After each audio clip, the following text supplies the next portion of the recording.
Hi ಮಕ್ಕಳ, ನಾವು ಹಿಂದಿನ ತರಗತಿಯಲ್ಲಿ 6ನೇ ತರಗತಿಯಲ್ಲಿ ಬರ್ತಕ್ಕಂತಹ ಕೃಷ್ಣ ಸುಧಾಮ ಅನ್ನೋ ನಾಟಕವನ್ನು ನಾವು ಶುರು ಮಾಡಿದ್ವಿ. ಅದರಲ್ಲಿ ದೃಶ್ಯ 1, 2 ಮತ್ತು 3 ಮುಗ್ದಿತ್ತು. ಈಗ ದೃಶ್ಯ 4 ಶುರು ಮಾಡೋಣ. ದೃಶ್ಯ 4. ಸುಧಾಮನ ಸುಂದರವಾದ ಮನೆ. ದೂರದಲ್ಲಿ ಮರಗಳು, ಹೆಂಡತಿ, ಮಕ್ಕಳು ಹೊಸ ಬಟ್ಟೆ ಧರಿಸಿ ಮನೆಯಲ್ಲಿ ಸಂತೋಷದಿಂದ ಇರುವ ಸನ್ನಿವೇಶ. ಸುಧಾಮ ಏನು ಮಾಡ್ತಾನೆ, ಕೃಷ್ಣ ಅರಮನೆಯಿಂದ ಬರ್ತಾ ಇದ್ದಾನೆ. ಸೊ ಅವ್ರ ಊರಿಗೆ ಬಂದಾಯಿತು. ಊರಿಗೆ ಬಂದಾದ ತಕ್ಷಣ ಅವನ ಮನೆಯನ್ನು ನೋಡ್ತಾನೆ. ಅಲ್ಲಿ ಅವನಿದ್ದಂತಹ ಮನೆ ಗುಡಿಸಿಲ ಜಾಗದಲ್ಲಿ ಏನಿದೆ, ಒಂದು ಸುಂದರವಾದ ಮನೆ ನಿರ್ಮಾಣ ಆಗಿದೆ. ಮತ್ತು ಅಲ್ಲಿ ದೂರದಲ್ಲಿ ಮರಗಳಿವೆ. ದೂರದಲ್ಲಿ ಮರಗಳಿದೆ. ಆ ಹೆಂಡತಿ ಮಕ್ಕಳೆಲ್ಲ ಏನು ಮಾಡಿದ್ದಾರೆ, ಸುಧಾಮನ ಹೆಂಡತಿ ಮಕ್ಕಳೆಲ್ಲ ಹೊಸ ಹೊಸ ಬಟ್ಟೆಗಳನ್ನು ಹಾಕ್ಕೊಂಡಿದ್ದಾರೆ. ಮತ್ತು ಮನೆ ತುಂಬ ಏನು ಮಾಡ್ತಿದ್ದಾರೆ, ಸಂತೋಷದಿಂದ ಹ್ಯಾಪಿಯಿಂದ ಏನು ಮಾಡ್ತಿದ್ದಾರೆ, ಓಡಾಡ್ತಾ ಇದ್ದಾರೆ. ಸುಧಾಮನಿಗೆ ಆಶ್ಚರ್ಯ ಆಗುತ್ತೆ. ನೋಡಿ, ಅಲ್ಲಿ ಬ್ರಾಕೆಟಲ್ಲಿ ಕೊಟ್ಟಿದ್ದಾರೆ. ಆಶ್ಚರ್ಯದಿಂದ ಹೆಂಡತಿಗೆ, ನೀವು ಯಾರ ಮನೆಯಲ್ಲಿದ್ದೀರಿ? ಸುಧಾಮ ಹೇಳ್ತಿರೋದೇನು ಆಶ್ಚರ್ಯ ಆಗುತ್ತೆ. ಸೊ ಆಶ್ಚರ್ಯದಿಂದ ತನ್ನ ಹೆಂಡತಿಗೆ ಹೇಳ್ತಿದ್ದಾನೆ, ನೀವೆಲ್ಲ ಯಾರ ಮನೇಲಿದ್ದೀರಿ ಅಂತೇಳಿ ಸುಧಾಮ ಕೇಳ್ತಾನೆ. ಅದಕ್ಕೆ ಹೆಂಡತಿ ಹೇಳ್ತಾಳೆ, ಇದು ನಮ್ಮ ಮನೆ ಕಣ್ರಿ. ಅಂದರೆ ನಾವಿರೋ ಇದು ಮನೆ ನಮ್ಮದು ಕಣ್ರಿ, ಇದು ಮನೆ ಅಂತ ಹೇಳಿಬಿಟ್ಟು ಸುಧಾಮನ ಹೆಂಡತಿ ಸುಧಾಮನಿಗೆ ಹೇಳ್ತಾ ಇದ್ದಾಳೆ. ಸುಧಾಮ ನಮ್ಮ ಗುಡಿಸಲು ಎಲ್ಲಿ ಅಂತ ಹೇಳ್ಬಿಟ್ಟು ಕೇಳ್ತಾ ಇದ್ದಾನೆ. ಸುಧಾಮ ತನ್ನ ಹೆಂಡತಿಗೆ ಏನಂತ ಕೇಳ್ತಿದ್ದಾಳೆ, ನಮ್ಮ ಗುಡಿಸಲೆಲ್ಲೋಯ್ತು, ನಮ್ದು ಇದಲ್ವಲ್ಲ ಮನೆ, ನಮ್ಮದು ಗುಡಿಸಲು ತಾನೆ ಅಂತ ಹೇಳ್ಬಿಟ್ಟು ಅವನು ಕೇಳ್ತಾ ಇದ್ದಾನೆ. ನೆಕ್ಸ್ಟ್ ಹೆಂಡತಿ, ಆ ಗುಡಿಸಲಿನ ಜಾಗದಲ್ಲಿಯೇ ಈ ಅರಮನೆಯಂತಹ ಮನೆ ನಿರ್ಮಾಣವಾಗಿದೆ. ಅಂದರೆ ಆ ಗುಡಿಸಲಿರ್ತಕ್ಕಂತಹ ಜಾಗದಲ್ಲಿ ಈ ಅರಮನೆ, ಈ ಮನೆ, ಹೊಸ ಮನೆ ಏನಾಗಿದೆ, ನಿರ್ಮಾಣ ಆಗಿದೆ, ಅಂದರೆ ಕಟ್ಟಿದೆ. ಆ ಗುಡಿಸಲು ಇದ್ದ ಜಾಗದಲ್ಲಿ ಇವಾಗ ಈ ಹೊಸ ಮನೆ ಇದೆ ಅಂತ ಹೇಳಿಬಿಟ್ಟು ತನ್ನ ಗಂಡ ಸುಧಾಮನಿಗೆ ಹೇಳ್ತಾ ಇದ್ದಾಳೆ. ಅದೇ ಸುಧಾಮ, ಅರೆ ನಾನು ಹೋಗಿ ಬರುವುದರೊಳಗೆ ಇದು ಹೇಗೆ ಸಾಧ್ಯವಾಯಿತು? ನಾನು ಕೃಷ್ಣನ್ ತಾನೇ ನೋಡೋಕೆ ಹೋಗಿದ್ದು. ನಾನು ಕೃಷ್ಣನ್ ನೋಡೋಕೆ ಹೋಗಿ ಬರೋಷ್ಟರಲ್ಲಿ ಇದು ಹೇಗೆ ಸಾಧ್ಯ ಆಯಿತು ಇಷ್ಟು ಕಮ್ಮಿ ಸಮಯದಲ್ಲಿ ಅಂತ ಹೇಳ್ಬಿಟ್ಟು ಸುಧಾಮನಿಗೆ ಆಶ್ಚರ್ಯ ಆಗುತ್ತೆ. ಹೆಂಡತಿ ಹೇಳ್ತಾಳೆ, ನಗ್ತಾ ಇದ್ದಾಳೆ ಹೆಂಡತಿ, ನಿಮ್ಮ ಮಿತ್ರನ ಕೃಪೆಯಿಂದ, ಅಂದರೆ ನಿಮ್ಮ ಮಿತ್ರ ಕೃಷ್ಣನ ಕೃಪೆಯಿಂದ, ನಿಮ್ಮ ಮಿತ್ರನ ಕೃಪೆ ಅಂದರೆ ಶ್ರೀಕೃಷ್ಣನ ಕೃಪೆಯಿಂದ ಈ ಹಳೆ ಗುಡಿಸಲು ಹೋಗ್ಬಿಟ್ಟು ಏನಾಗಿದೆ, ಹೊಸ ಮನೆ ಆಗಿದೆ. ಇದರ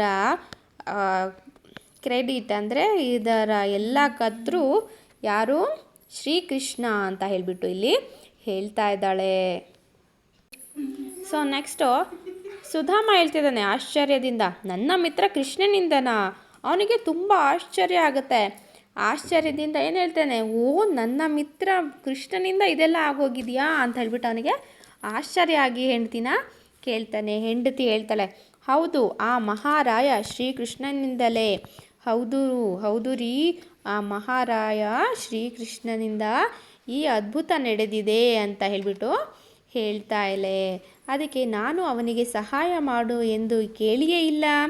ಅದಕ್ಕೆ ಸುಧಾಮನಿಗೆ ಏನಕ್ಕೆ ಆಶ್ಚರ್ಯ ಆಗುತ್ತೆ ಹೇಳಿ, ನಾನು ಸಹಾಯ ಮಾಡು ಅಂತ ನಾನು ಕೃಷ್ಣನ್ ಕೇಳಲೇ ಇಲ್ಲ ಅಲ್ವಾ, ಆಗಿರುವಾಗ ಅವನಿಗೆ ಹೇಗೆ ಗೊತ್ತಾಯಿತು, ಇದೆಲ್ಲ ಹೇಗೆ ಮಾಡ್ದ ಅಂತ ಹೇಳ್ಬಿಟ್ಟು ಕೇಳ್ತಾನೆ ಹೆಂಡ್ತಿನ.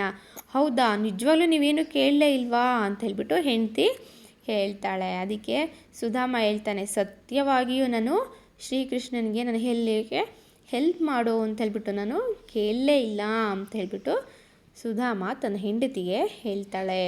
ಆವಾಗ ಹೆಂಡತಿ ಹೇಳ್ತಾನೆ, ನೀವು ದ್ವಾರಕಾ ನಗರ ತಲುಪಿದ ದಿನವೇ ಅಲ್ಲಿಂದ ಸೇವಕರ ದಂಡು ಬಂತು. ಬೇಕಾದ ಎಲ್ಲ ವಸ್ತುಗಳನ್ನು ತಂದರು. ಚಕ ಅಂತ ಮನೆ ನಿರ್ಮಿಸಿದರು. ನಮಗೆಲ್ಲ ಹೊಸ ಉಡುಪು ಆಭರಣಗಳನ್ನು ಸಹ ಕೊಟ್ಟರು. ಹೆಂಡತಿ ಏನು ಹೇಳ್ತಿದ್ದಾಳೆ, ನೀವು ದ್ವಾರಕಕ್ಕೆ ಹೋದ್ರಲ್ಲ, ಅದು ಕೃಷ್ಣನ ನೋಡಲಿಕ್ಕೆ ಆ ದಿನದೇ ಬಂದರು ಸೇವಕರ ದಂಡು. ಅಂದರೆ ತುಂಬ ಜನ ಸೇವಕರು ಬಂದರು. ಅವರೆಲ್ಲ ಬಂದ್ಬಿಟ್ಟು ಏನು ಮಾಡಿದರು, ಎಲ್ಲ ವಸ್ತುಗಳನ್ನು ತೊಗೊಂಬಂದರು ಮತ್ತು ಚಕ ಅಂತ ಅಂದರೆ ಬೇಗ ಏನು ಮಾಡಿದರು, ಮನೆಯನ್ನು ನಿರ್ಮಿಸಿದರು. ನಮಗೆಲ್ಲ ಹೊಸ ಉಡುಪು ಅಂದರೆ ಬಟ್ಟೆ, ಹೊಸ ಬಟ್ಟೆಗಳನ್ನು ಕೊಟ್ಟರು ಮತ್ತು ಆಭರಣ ಅಂದರೆ ಒಡವೆಗಳನ್ನು ಸಹ ನಮಗೆ ಕೊಟ್ಟರು ಅಂತ ಹೇಳ್ಬಿಟ್ಟು ತನ್ನ ಹೆಂಡತಿ ಸುಧಾಮನಿಗೆ ಹೇಳ್ತಾ ಇದ್ದಾಳೆ. ಅದಕ್ಕೆ ಸುಧಾಮ ಪರಮಾಶ್ಚರ್ಯ, ನನ್ನ ಮನದ ಇಂಗಿತವನ್ನು ತಿಳಿದುಕೊಂಡು ಎಲ್ಲ ರೀತಿಯ ಸಹಾಯ ಮಾಡಿದ್ದಾನೆ ಕೃಷ್ಣ. ಅಂದರೆ ಪರಮಾಶ್ಚರ್ಯ ಅಂದರೆ ಆಶ್ಚರ್ಯ ಇದು, ಏಕೆ ಅಂದರೆ ನನ್ನ ಮನದ ಇಂಗಿತವನ್ನು ಅವನು ತಿಳ್ಕೊಂಡಿದ್ದಾನೆ. ನನ್ನ ಮನದ ಆಸೆ, ನನ್ನ ಕಷ್ಟವನ್ನು ತಿಳ್ಕೊಂಡು ಎಲ್ಲ ರೀತಿಯಾದಂತಹ ಸಹಾಯವನ್ನು ನನಗೆ ಮಾಡಿದ್ದಾನೆ ಆ ಕೃಷ್ಣ ಅಂತ ಹೇಳಿಬಿಟ್ಟು ಸುಧಾಮ ತನ್ನ ಹೆಂಡತಿಗೆ ಹೇಳ್ತಾ ಇದ್ದಾಳೆ. ನೆಕ್ಸ್ಟ್ ನೋಡಿ, ಹೆಂಡತಿ, ನೀವು ತೆಗೆದುಕೊಂಡು ಹೋದ ಅವಲಕ್ಕಿಯನ್ನು ಅವರಿಗೆ ನೀಡಿದ್ದೀರಾ ಅಂತ ಕೇಳ್ತಾಳೆ. ಅಂದರೆ ನಾನು ನಿಮಗೆ ಅವಲಕ್ಕಿ ಕೊಟ್ಟಿದ್ನಲ್ಲ ಶ್ರೀಕೃಷ್ಣನಿಗೆ ಕೊಡು ಅಂತ, ಆ ಅವಲಕ್ಕಿನ ಕೊಟ್ರಾ ಶ್ರೀಕೃಷ್ಣನಿಗೆ ಅಂತ ಹೇಳ್ಬಿಟ್ಟು ಕೇಳ್ತಾಳೆ. ಅದಕ್ಕೆ ಸುಧಾಮ ಕೊಟ್ಟೆ, ಬಹಳ ಆನಂದದಿಂದ ತಿಂದು ಹೆಂಡತಿ ರುಕ್ಮಿಣಿಗೂ ಸಹ ತಿನ್ನಿಸಿದ. ಹೌದು, ನಾನು ಅವರಿಗೆ ಕೊಟ್ಟೆ ಅವಲಕ್ಕಿನ. ಬಹಳ ಸಂತೋಷದಿಂದ ಏನು ಮಾಡ್ತಾರೆ, ತಿಂತಾರೆ.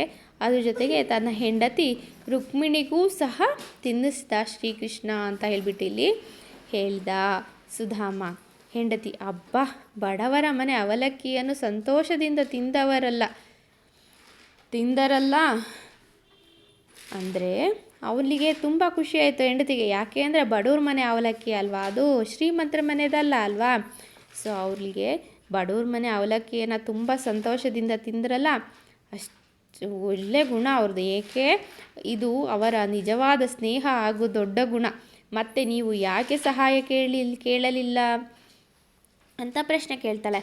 ಅಂದರೆ ಬಡವ್ರ ಮನೆ ಅವಲಕ್ಕಿ ತಿಂದ್ರಲ್ಲ, ಅಬ್ಬಾ, ಅವ್ರ ಮನಸ್ಸು ತುಂಬ ದೊಡ್ಡದು ಮತ್ತು ಅವರ ನಿಜವಾದ ಸ್ನೇಹ ಅದಕ್ಕಿಂತ ದೊಡ್ಡದು ಅಂತ ಹೇಳ್ಬಿಟ್ಟು ಇಲ್ಲಿ ಹೇಳ್ತಿದ್ದಾಳೆ. ಇದು ಅವರ ನಿಜವಾದ ಸ್ನೇಹ ಹಾಗೂ ದೊಡ್ಡ ಗುಣ ಅಂತ ಹೇಳಿಬಿಟ್ಟು ಹೆಂಡತಿ ಹೇಳ್ತಿದ್ದಾಳೆ. ಮತ್ತು ನೀವು ಯಾಕೆ ಕೇಳಲಿಲ್ಲ ಸಹಾಯ, ಅವ್ರನ್ನ ಏನಕ್ಕೆ ಕೇಳಲಿಲ್ಲ ಕೃಷ್ಣನ ಅಂತ ಹೇಳ್ಬಿಟ್ಟು ಪ್ರಶ್ನೆ ಕೇಳುತ್ತಾಳೆ. ಮತ್ತು ಸುಧಾಮ, ಆತ ಸತ್ಕಾರ ಮಾಡಿದ್ದು ನೋಡಿ ನನ್ನ ಮನಸ್ಸು ನಾಚಿ ಕುಗ್ಗಿ ಹೋಗಿತು, ಮತ್ತೆ ಏನನ್ನೂ ಕೇಳಲು ಮನಸ್ಸಾಗಲಿಲ್ಲ. ಅಂದರೆ ಸುಧಾಮ ಹೇಳ್ತಿದ್ದಾನೆ, ಅವನ ಸತ್ಕಾರ ಮಾಡಿದ್ದು, ಆತ ನನಗೆ ಮಾಡತಕ್ಕಂತಹ ಸತ್ಕಾರ ಇದೆಯಲ್ಲ, ಆ ಸತ್ಕಾರ ನೋಡಿಬಿಟ್ಟು ನನಗೆ ಮನಸ್ಸಿನಲ್ಲೇ ನಾಚಿಕೆ ಆಗಿಬಿಡ್ತು. ಮತ್ತು ಅವನನ್ನು ಸಹಾಯ ಕೇಳೋದಕ್ಕೆ ಮನಸ್ಸು ಒಪ್ಪಲಿಲ್ಲ ಅಂತ ಹೇಳ್ಬಿಟ್ಟು ತನ್ನ ಹೆಂಡತಿಗೆ ಹೇಳ್ತಿದ್ದಾನೆ. ಹೆಂಡತಿ, ನೀವು ಕೇಳಲಿಲ್ಲ ನಿಜ, ಆದರೆ ಶ್ರೀಕೃಷ್ಣ ಪರಮಾತ್ಮನೇ ತಮ್ಮ ಕರ್ತವ್ಯ ಮಾಡಿದ್ದಾನೆ.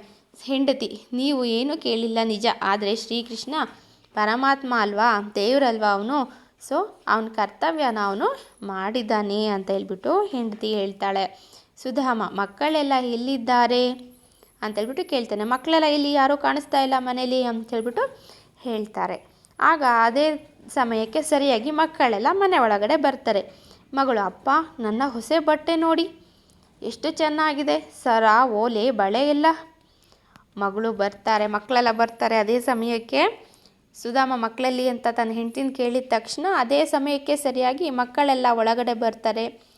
ಆಗ, ಅಪ್ಪ, ನನ್ನನ್ನು ನೋಡಿ ಇಲ್ಲಿ, ನಾನು ಹೊಸ ಬಟ್ಟೆ ಹಾಕ್ಕೊಂಡಿದ್ದೀನಿ, ನಾನು ಎಷ್ಟು ಚೆಂದ ಕಾಣಿಸ್ತಾ ಇದ್ದೀನಿ, ಚೆನ್ನಾಗಿದೆ ಅಲ್ವಾ, ನನ್ನ ಸರ ನೋಡಿ, ನನ್ನ ಓಲೆ ನೋಡಿ ಅಂತ ಹೇಳ್ಬಿಟ್ಟು ಮಗಳು ತನ್ನ ಅಪ್ಪನ ಕೇಳ್ತಾಳೆ. ನೋಡಿ ನನ್ನ ಬಳೆ ನೋಡಿ ಅಂತ ಹೇಳ್ಬಿಟ್ಟು ಹೇಳ್ತಾಳೆ. ಅದಕ್ಕೆ ಮಗ ಹೇಳ್ತಾನೆ, ಅಪ್ಪ, ನಿಮಗೂ ರೇಷ್ಮೆ ಬಟ್ಟೆ ಕೊಟ್ಟಿದ್ದಾರೆ ನೋಡಿ. ಸುಧಾಮ, ನನಗೆ ಬೇಡ, ನೀವೆಲ್ಲ ಧರಿಸಿಕೊಳ್ಳಿ. ನನಗೆ ಈ ಕೃಷ್ಣದೇವನ ಸ್ನೇಹವೇ ರೇಷ್ಮೆ ಬಟ್ಟೆ, ಅವನ ಮಾತೆ ನನಗೆ ಆಭರಣ. ಅವನಂತಹ ಗೆಳೆಯನನ್ನು ಪಡೆದ ನಾನೇ ಧನ್ಯ. ಮಗಳು ಬಂದುಬಿಟ್ಟು ಹೇಳ್ತಾಳೆ, ಅಪ್ಪ, ನನ್ನ ಬಟ್ಟೆ ನೋಡಿ, ನನ್ನ ಹೊಸ ಬಟ್ಟೆ ಚೆನ್ನಾಗಿದೆಯಾ, ನನ್ನ ಸರ ನೋಡಿ, ನನ್ನ ಓಲೆ ನೋಡಿ, ನನ್ನ ಬಳೆ ನೋಡಿ, ಎಲ್ಲ ಹೇಗಿದೆ ನೋಡಿ ಹೇಳಿ ಅಂತ ಹೇಳ್ಬಿಟ್ಟು ಕೇಳ್ತಾಳೆ. ಮಗ ಬಂದುಬಿಟ್ಟು, ಅಪ್ಪ, ನಿಮಗೂ ಸಹ ರೇಷ್ಮೆ ಬಟ್ಟೆಗಳನ್ನು ಕೊಟ್ಟಿದ್ದಾರೆ ನೋಡಿ, ತಗೊಳ್ಳಿ ಅಂತ ಹೇಳ್ಬಿಟ್ಟು ಕೊಡ್ತಾನೆ ಮಗ. ಅದಕ್ಕೆ ಸುಧಾಮ ಹೇಳ್ತಾನೆ ಅವ್ರ ತಂದೆ, ನನಗೇನು ಬೇಡ, ನೀವೆಲ್ಲ ಹಾಕ್ಕೊಳ್ಳಿ, ಧರಿಸಿ ಅಂದರೆ ನೀವೆಲ್ಲರೂ ಹಾಕ್ಕೊಳ್ಳಿ.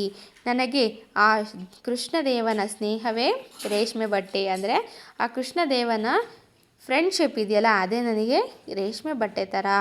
ಅವನ ಮಾತೇ ನನಗೆ ಆಭರಣ, ಅಂದರೆ ಅವನ ನನ್ನ ಜೊತೆ ಮಾತಾಡ್ತಾನಲ್ಲ ಖುಷಿಯಾಗಿ, ಅದೇ ನನಗೆ ಒಡವೆ. ಅವನಂತಹ ಅವನಂತಹ ಗೆಳೆತನವನ್ನು ಪಡೆದ ನಾನೇ ಧನ್ಯ. ಅವನಂತಹ ಸ್ನೇಹ ಗೆಳೆತನ ಪಡೆದಿದೆಯೇನಲ್ಲ, ಅದು ನನಗೆ ತುಂಬ ಧನ್ಯ ಅಂತ ಹೇಳ್ಬಿಟ್ಟು ಹೇಳ್ತಿದ್ದಾನೆ. ಸೊ ಎಲ್ಲರೂ ನರ್ತಿಸಿದರು. ಹಿನ್ನೆಲೆಯಲ್ಲಿ ಶ್ರೀಕೃಷ್ಣ ಹಾಗೂ ರುಕ್ಮಿಣಿ ನರ್ತಿಸುತ್ತಾ ಸಾಗುವರು. ಸೊ ಇದು ಒಂದು ಕತೆ ಅಲ್ಲ, ಒಂದು ನಾಟಕ ಆಗಿರೋದ್ರಿಂದ ಹಿಂದೆ ಏನು ಮಾಡ್ತಾರೆ, ಶ್ರೀಕೃಷ್ಣ ಮತ್ತು ರುಕ್ಮಿಣಿ ಇಬ್ಬರು ಸಹ ನೃತ್ಯ ಮಾಡ್ತಾರೆ. ಸೊ ಅಲ್ಲಿಗೆ ಮುಗಿಯುತ್ತೆ ಈ ಕತೆ. ನೃತ್ಯ ಮಾಡ್ತಾ ಏನು ಮಾಡ್ತಾರೆ, ನೃತ್ಯ ಅಂದರೆ ಡ್ಯಾನ್ಸ್, ಭರತನಾಟ್ಯ ಸ್ವಲ್ಪ ಸಿಂಪಲಾಗಿ ಮಾಡಿಕೊಂಡು ಅಲ್ಲಿ ಸುಧಾಮನ ಮನೇಲಿ ಖುಷಿಯಿಂದ ಇದ್ದಾರೆ ಅಂತ ತಿಳ್ಕೊಂಡು ಅವರು ಮುಂದೆ ಹೋಗ್ತಾರೆ. ಇಲ್ಲಿಗೆ ಈ ನಾಟಕ ಮುಕ್ತಾಯ ಆಗುತ್ತೆ ಮಕ್ಕಳು.